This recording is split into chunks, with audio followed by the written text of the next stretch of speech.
구독, 좋아요. 예, 2부 시작하겠습니다. 양일국 박사님 나오셨습니다. 어서 오십시오. 안녕하세요. 예. 자, 2부에는 조금, 이 북한 뉴스, 국제 뉴스를 잠깐 다루고 3부에 다시 국내 현안을 좀 다뤄볼 생각인데요.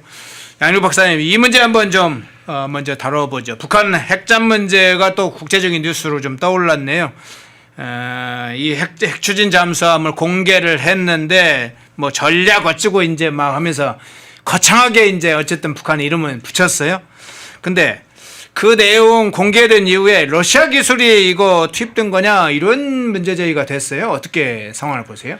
그 일부 매체나 전문가라는 분들이 네. 뭐 러시아가 기술을 이전하지 않았을 수도 있다 뭐 이런 얘기도 하던데 제가 저 반론하고 싶은 얘기는 네. 정말 장사 하루 이틀 하냐고 제가 묻고 싶은 거예요. 그런가요?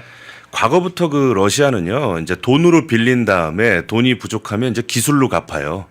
우리가 1990년에 노태우 정부가 우리나라 한화로 한 1.5조 원 정도를 차관해줬는데 소련이 무너지면서 도저히 갚을 길이 없게 됐거든요. 그때 이른바 불곰 사업이라는 게 있었습니다. 그래서 돈으로 못 주니까 기갑 뭐 장갑차 막 이런 걸 가져갔어요. 막 줬어요. 너네 이걸로 대신 갚을게. 그리고 일부는 농축 우라늄으로도 막 상환했습니다. 그리고 그 소련 그 KGB 기밀 문서 같은 거, 야 너희들 근현대사 연구하는데 이 자료가 도움이 될 거야. 이거 500만 원에 가져가.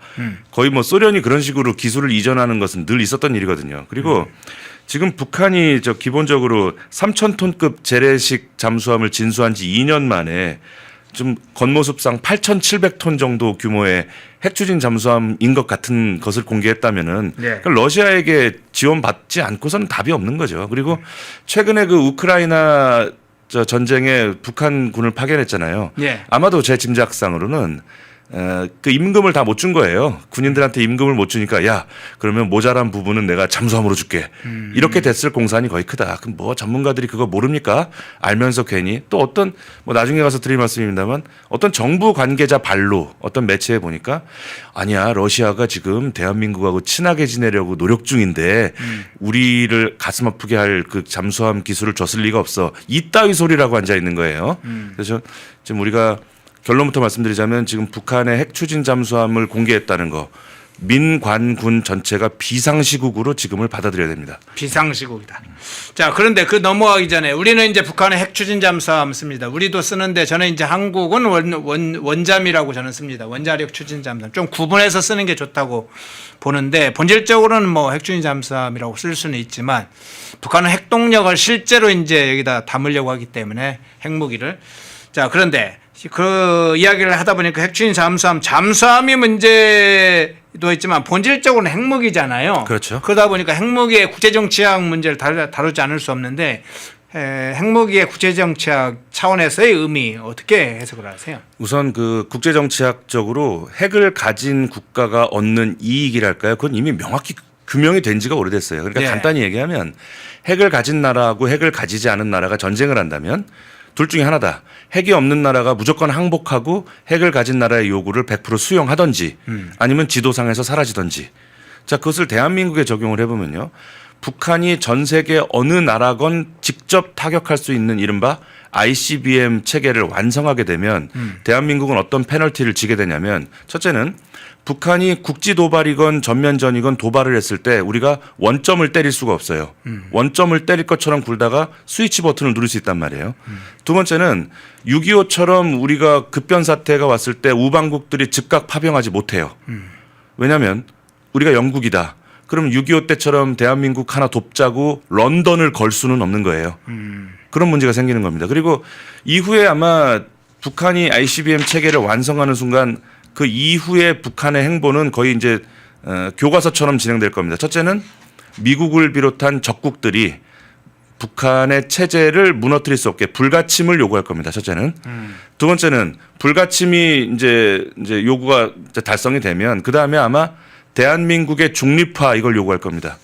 대한민국의 미국의 영향력이 너무 크다. 중국과 북한의 영향력과 비슷해야 된다. 중립화를 요구할 겁니다. 마지막은 그들이 오매불만 꿈꿔왔던 한반도 공산화가 최종 작업이 될 가능성이 크죠. 자, 그러면 이번에 공개된 핵잠수함의 국제정치적 의미가 여기서 나오는 겁니다. 지금 북한이 전 세계 어디든 때릴 수 있는 그 미사일 추진체를 아직까지 개발을 못했어요. 그건 두 가지 의미가 있는데 미사일 자체의 추진력이나 정확도가 떨어진다는 의미, 그리고 아직 핵탄두가 너무 무겁다는 의미가 있는 거예요. 자, 그런데 그리고 또 이제 제일 중요한 게 핵탄두를 하늘로 쏘면 예. 대기권 바깥으로 올라갔다가 다시 내려와야 되거든요.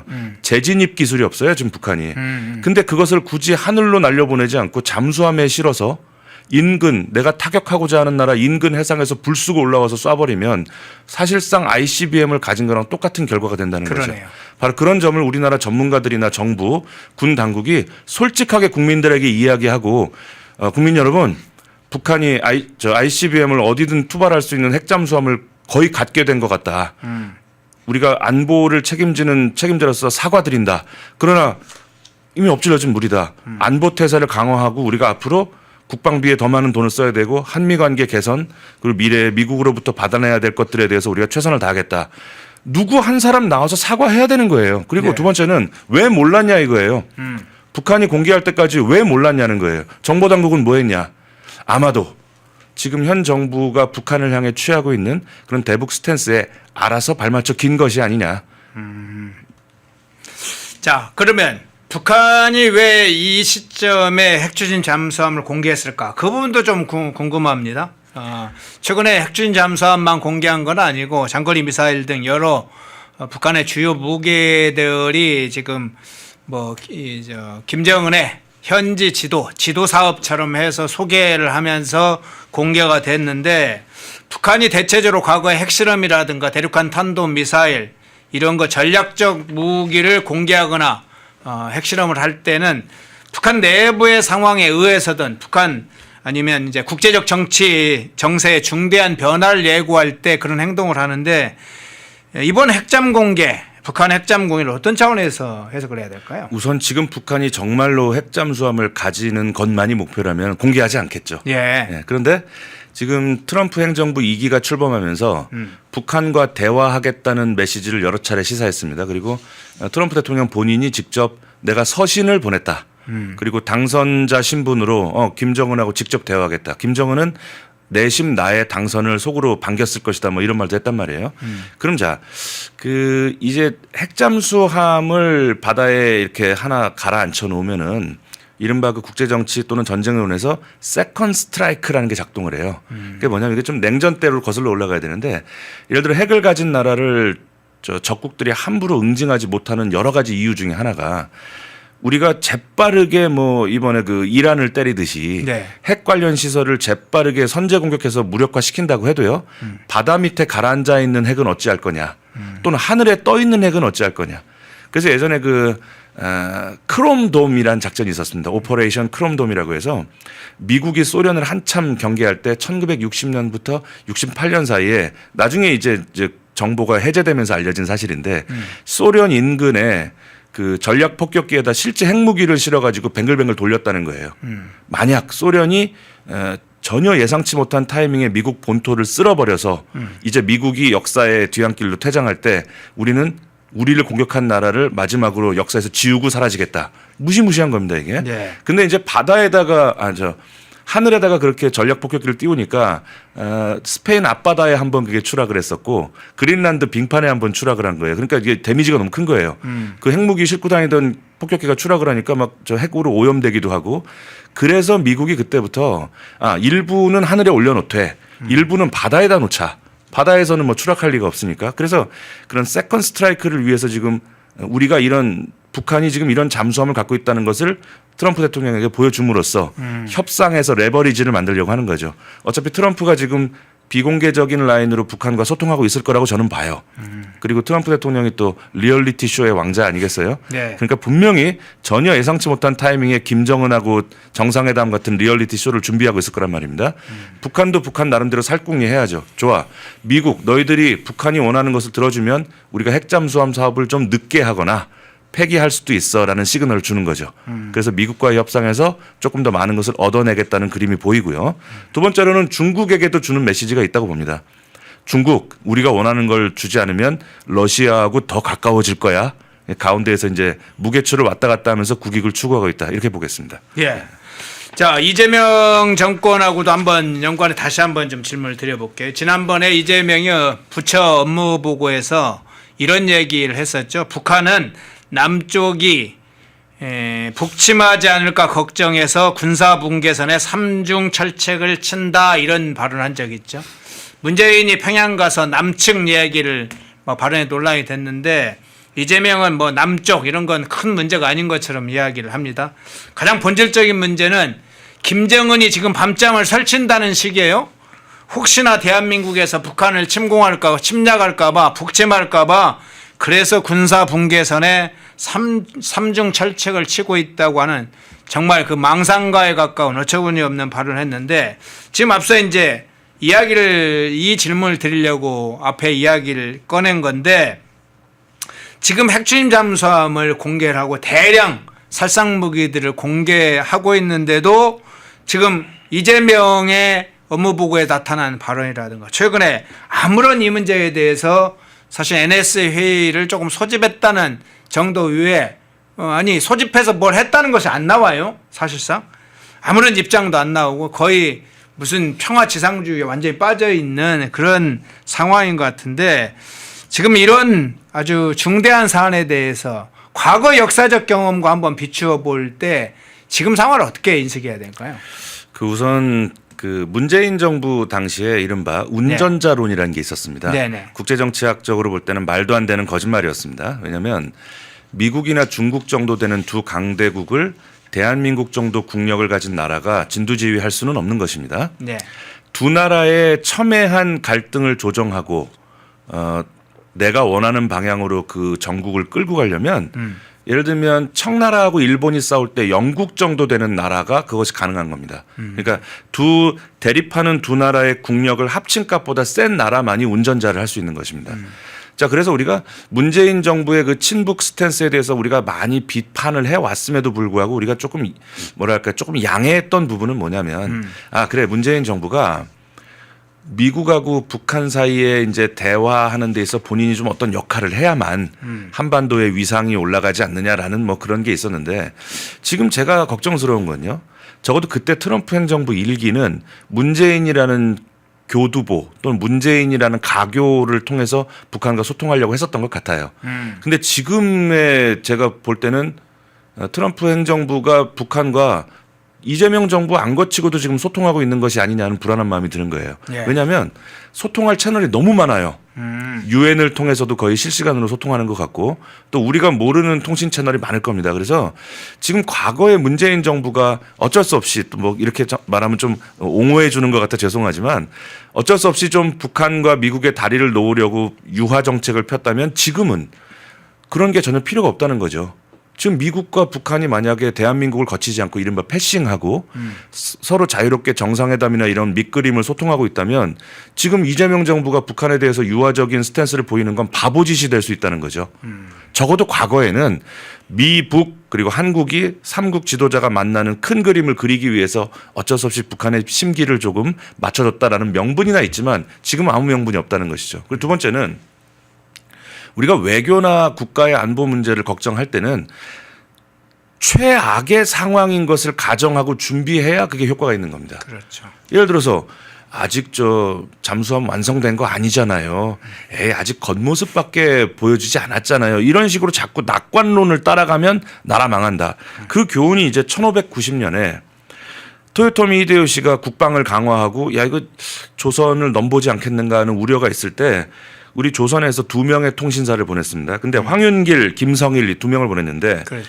황윤길은 서인이고 김성일은 동인이에요. 말하자면 지금 민주당하고 국힘처럼 반대를 위한 반대를 일삼는 정파였단 말이에요. 그러니까 황윤길은 뭐라고 얘기했냐면 전하 큰일 났습니다. 지금 토요토미 히데요시의 눈빛을 보니까 보통 사람이 아니다. 군비 증강하고 있다. 우리도 10만 양병 해야 된다. 근데 반면에 김성일은 황윤길이 비관론을 얘기하니까 자기는 낙관론을 얘기해야 되는 거예요. 그럴 리가 없다. 토요토미 히데요시의 눈은 쥐를 닮아 있다. 그런 자는 걱정할 필요가 없다. 이런 식으로 상반된 이야기를 정파적인 이해관계에 매몰돼서 했던 거예요. 근데 당시 조정과 군은 그래도 듣기 좋은 얘기가 뭐 좋다는 식으로 해서 낙관론을 따라가서 준비 안 한 겁니다. 그러다가 그 고생을 한 거죠, 우리가. 자, 대한민국의 이른바 한반도 안보 정세의 게임 체인저가 될 수 있는 핵잠수함을 공개했는데 대한민국의 정부, 군 관계자 또 저 이름은 얘기하지 않겠습니다만 TV에 군 전문가랍시고 나와서 설치는 분들 왜 조용해요 지금?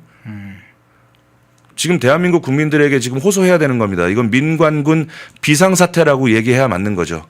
근데 그런 전문가들마저도 지금 정파적인 이해관계에 매몰돼서 그러는 건지는 제가 모르겠어요. 또 지금 정부에 좀 쓴소리를 하면 본인의 방송 출연 일정에 문제가 있는지 뭐 그건 모르겠지만은 그래도 군 전문가라는 사람들이 가만히 있으면 되겠냐는 거예요. 그래서 우리가 1590년에 그 임진왜란에 그 고생을 하고도 전혀 교훈을 얻지 못한 것이 아니냐. 지금은 비상사태입니다. 예. 임진왜란의 역사적 경험 얘기해 줬네요. 동인과 서인 서로 달랐던 얘기가 그게 조선을 어떻게 망하게 만드는 또 과정이었는지 그런 상황까지 살펴봤네요.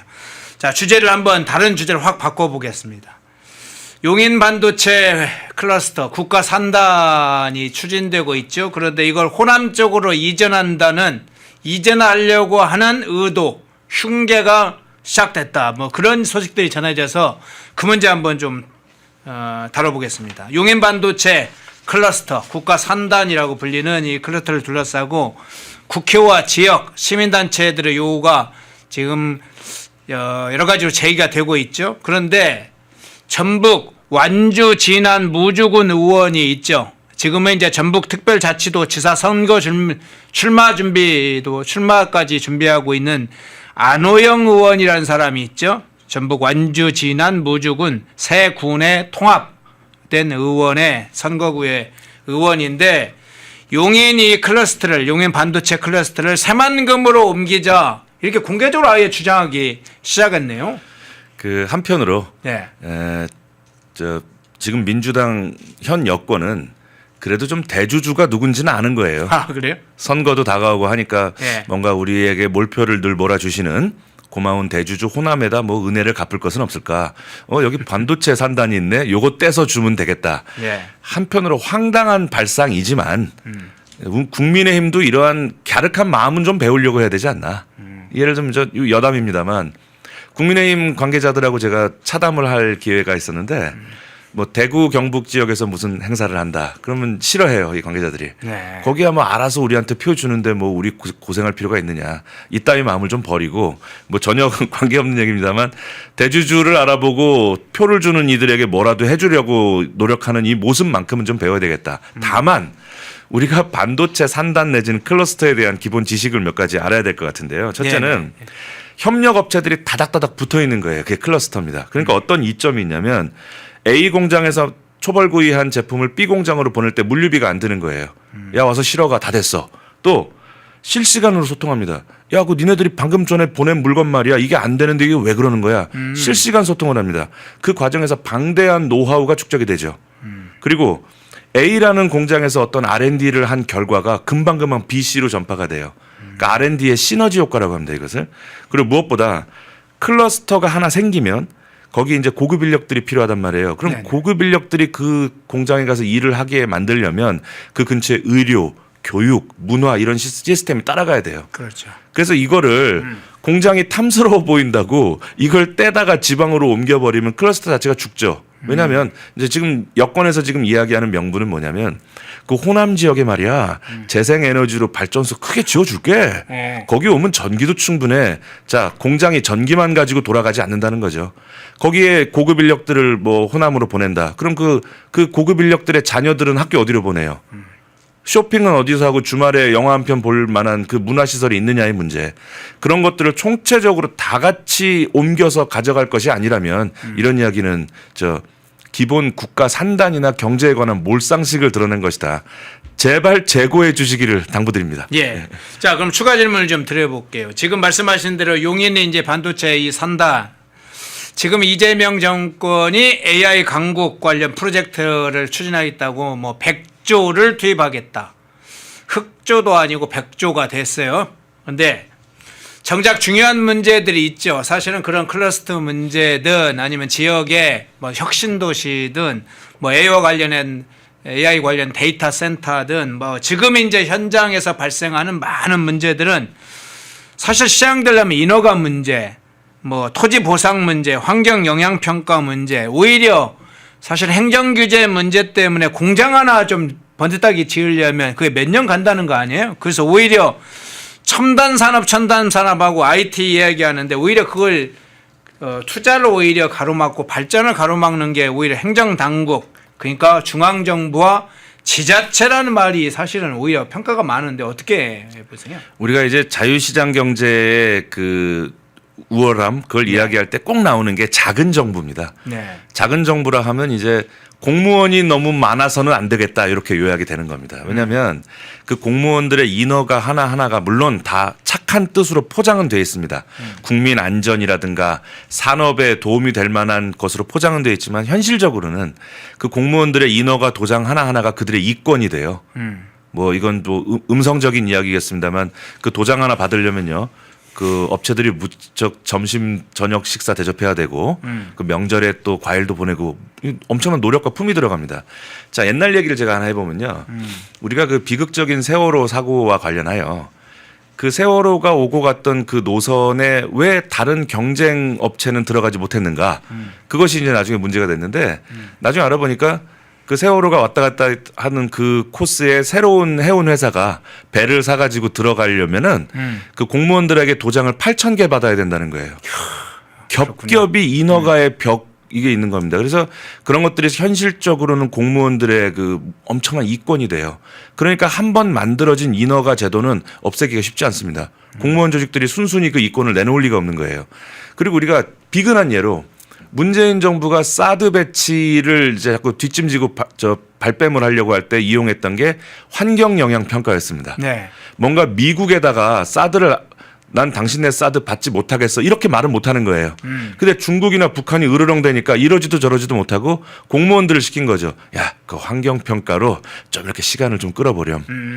지금 똑같은 짓을 반도체 업체에게 하고 있단 말입니다. 근데 선배님 잘 아시다시피 정부가 팔을 걷어붙이고 반도체 산업을 밀어주고 있는 분위기라면 네. 어떤 간덩이가 부은 공무원이 이렇게 할 수 있겠냐는 거예요. 지금 이 정부의 기본적인 반도체 산업에 대한 스탠스가 자, 상법, 악법으로 모래주머니 채우고 주 52시간 이상 일하면 너네 가만 안 둬. 또 반도체 관련한 세제 혜택 이거 안 주고 있습니다. 상속세, 법인세 아무리 얘기해도 지금 변화가 없죠. 이 정부가 지금 그런 스탠스로 가고 있기 때문에 공무원들이 알아서 기고 있는 것이 아니냐. 아니 베트남 대만이나 이런 회사들 보면은 무섭게 공장 늘리고 있단 말이에요. 네. 일본 같은 경우 뭐 옥수수 밭을 하나 갈아가지고 반도체 공장 짓는데 2년이 안 걸린다는 거예요. 우리는 2년이면 택도 없어요. 서류 이주할 분들 보상도 2년에 다 못해요. 자, 그러면 과거에 우리 정부가 그런 엄청난 산업을 육성하고 할 때 이렇게 하지 않았단 말이에요. 예를 들면 이승만 정부는요. 전쟁이 한참이던 때 지도자의 의지로 야 우리 전쟁 끝나면 원자력 발전소 지어야겠다. 근데 그 당시 대한민국 1인당 GDP가 80달러가 안 됐어요. 그런데 73만 달러나 하는 시험용 원자로를 전격 구입했습니다. 지도자의 의지인 거예요 그게. 그때 우리나라 달러를 사용할 수 있는 규정, 관례, 공무원들의 지침 이런 거 무시한 겁니다. 국가를 위해 필요한 일이다. 박정희 정부 때는요. 1973년에 우리 소양강 댐을 완공했는데 우리가 그만한 규모의 댐을 지어본 경험이 없는 거예요. 그러니까 일본 건설사에다 의뢰해서 그 설계서를 받아왔는데 일본 건설사가 머리를 쓴 거예요. 야, 지금 대일차관으로 우리가 생돈을 뺏겼다. 그러니까 뭔가 그거 끌어와야 되는데 좋은 방법이 없을까? 아, 그럼 그 소양강 댐을 철근 콘크리트 댐으로 설계해서 줘라. 그 무식한 놈들이 경험이 없으니까 우리가 하잔 대로 할 거다. 그러면 그만한 규모의 철근 콘크리트를 일본에서 수입해 갈 수밖에 없다. 자, 그러면은 우리가 대일차관 준 거 상당히 만회할 수 있다. 이 점을 정주영 회장이 모를 리가 없는 겁니다. 그러니까 정주영 회장이 청와대로 뛰어가서 이할림 건설교통부 장관하고 박정희 대통령을 설득한 겁니다. 최선을 다해서 각하. 소양강 댐 거기 춘천에 널린 게 모래와 자갈인데 우리가 사력댐으로 지을 수 있다. 그리고 소양강 댐은 군사시설이다. 제2의 6.25가 났을 때 저놈들이 폭격을 할 텐데 콘크리트 댐은 여지없이 무너진다. 사력댐은 절대 무너지지 않는다. 충심으로 설득하니까 박정희 대통령이 그 이할림 장관은 끝까지 일본 설계서대로 해야 된다고 주장했어요. 근데 박정희 대통령이 만류한 겁니다. 이번에는 이 장관이 양보하지. 내가 얘기를 들어보니까 현대 정주영 회장 말이 맞아. 모든 규정이나 관례 없었던 거예요. 지도자의 의지로 사력대문으로 바꿔버린 겁니다. 자, 반도체 얘기를 하다 보면 우리 전두환 정부는요. 지금 기흥의 반도체 산업단지를 조성할 때 어느 정도의 결단을 내렸냐면 야, 기흥으로 가는 반도체 설비 장비를 수입할 때 통관 절차를 유예해라. 지금 바빠 죽겠는데 언제 지금 관세청에 가서 그 검사하고 도장 찍어주고 앉아있느냐. 바로 기흥으로 직행하고 관세청에서 기흥에다가 임시사무소를 하나 내라. 그 공장에서 설치가 마치면 사후에 가서 검사하면 되잖아. 우리가 이만한 정도의 속도전에서 이겨서 반도체라든가 조선, 철강에서 이만한 위치를 점할 때는 숨은 지도자의 결단이 있었던 겁니다. 지금 이재명 정부가 반도체에 힘을 실어주지 않으니까 그 산하의 온갖 공무원들이 인허가 도장 세워라 내워라 하고 있는 이 사이에 지금 대만, 미국, 중국 반도체 회사들이 약진하고 있는 것은 속이 터지는 거예요. 이런 걸 보면은. 자, 우리가 좀 환율도 올라가고 나라가 어려운데 자, 우리 이재명 정부 관계자들에게 제가 진정 드리고 싶은 말씀은 당신들 이 임기가 끝나고 난 다음에 할 말은 하나 있어야 될 거 아니냐. 반도체라도 하나 풀어줘라. 그래서 너희들 나중에 소나기 같은 비난의 화살이 날아올 때 그래도 우리는 반도체 풀어줬잖아요. 제발 그거 하나는 남겨두시라. 그렇게 간곡히 말씀드리고 싶습니다. 예. 국가의 전체 운명이 걸려 있는 중요한 문제들인데도 이렇게 이제 정치적으로 여러 가지 논란에 휩싸이는 상황이 됐습니다. 용인 반도체 산단 클러스터 문제가 됐는데 자, 기존에 이제 국민연금이나 해수부 이전에서도 봤고 우리는 부산 가덕도 공항을 왜 공항을 만들어야 되냐 문제 제기가 됐을 때도 여러 논란이 있었습니다. 현재까지 사실은 건설할 업체도 지금 지정을 못한 상황이에요. 가덕도 공항 관련해서 국가 프로젝트 대형 이제 국가 프로젝트인데 이 용인 반도체 산단이 왜 진짜 호남으로 지금 새만금으로 그것도 이전 문제가 제기된지 그 배경이나 원인 문제에 대해서는 어떻게 보세요? 뭐 사실은 이거 뭐 장사 하루 이틀 하는 거 아니죠. 예. 지방선거 앞두고 이제 표를 사겠다 뭐 그런 취지로밖에는 읽히지가 않는데 예를 들어서 단적인 문제 하나 말씀드리겠습니다. 새만금이나 호남 지역으로 반도체 내지는 산단 일부를 이전했을 때 둘 다 죽는다는 거예요.